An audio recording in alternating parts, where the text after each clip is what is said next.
Hi, I'm Carol with Let's Go Geography, and today I want to talk about living books for geography. So you might be familiar with the concept of living books for history, where you read through historical events or time periods by using historical fiction about a real person, based on a real person, or books based on real events, and kids through stories really connect with those periods of time. Well, in geography, often we think, well, let's just do the same thing for geography. And I would say yes and no. The no part is you don't have as many resources. Now, in particular, in Let's Go Geography, we like to go country by country. And there are a lot of countries that have a lot of resources. But usually those are the countries we're all super familiar with, like England, France, Germany, United States, Brazil, things like that. And you go to the library and there's like a shelf of them. Now, the other countries, oftentimes, there's little to nothing. So if you want a well-rounded view of cultures of the world like we do in Let's Go Geography, you're gonna have significant gaps if you rely on living books. But when they're there, they're great. So I'm gonna go over a few with you. Like I say, this will be a series. Today we're gonna start with an overall book. So in Let's Go, we have found an atlas that does what we do, that goes country by country. So this is the one we use, and I want to introduce it to you and point out a few things, and then we'll move on. So this book actually started in 1996 with DK Publishing as Geography of the World. Then 10 years later, they came out with this one, Geography of the World, but this was the 2006 edition, and this is the one we currently use. I wrote the company and I said, is a new one coming out? Do you think 1996, 2006, we'd see a new one in 2016?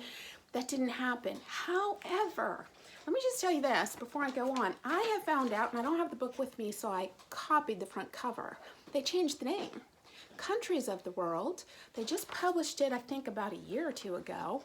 And it looks like it's about the same thing.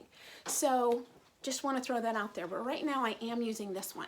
So the reason we like it, like I say, it goes country by country. So you've got a 1 or 2 page spread on every country, which makes it really cool. So here we've got Kazakhstan, Uzbekistan, and several pictures. And you're probably familiar with this layout. A lot of publishers like this do that, where they've got little snippets of information and in little blocks, so it's easier, although it's a higher level of reading, I guess. It's not like a first grade level. It's in little blocks, so it's doable for a younger child. That if you had a whole page of this, it wouldn't be doable. So grades 3 through 5, I think it's doable depending on their abilities. Now, and you could always use it as a read aloud. Now, if you would want something a little less intense, maybe, they do put out this Children's World Atlas, and this is the same idea, but the pictures are bigger.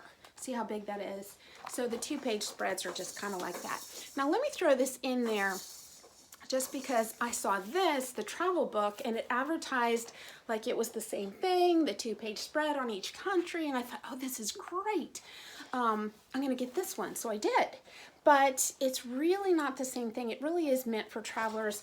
It has things about top things to see, top things to do. It only has a little random fact and maybe a little intro paragraph at the top about a particular country. So it's nice for your coffee table because of all the illustrations, but it's not really a good school resource. So I wanted to throw that out there as a beginning intro on living books for geography. And like I say, I will be doing upcoming lives on specific countries with living books on those countries. So until then, I'll catch you later.